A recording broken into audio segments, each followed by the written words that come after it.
IFM Report.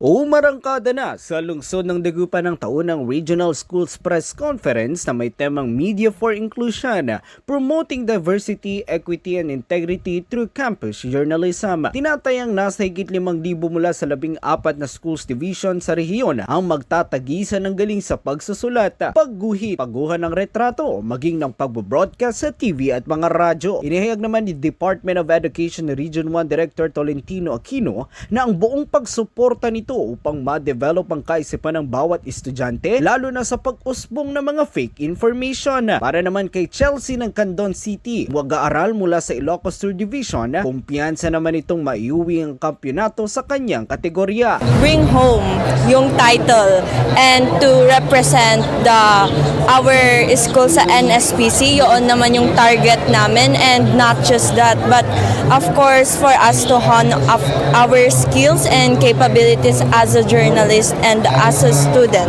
Never be afraid, believe in yourself, trust your capabilities. You should exude the confidence kasi walang mangyayari sa'yo kapag nagda-doubt ka sa sarili mo.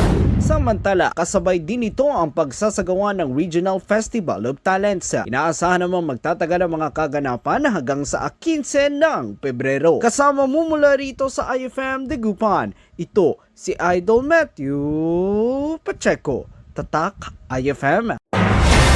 IFM News. IFM News. IFM News.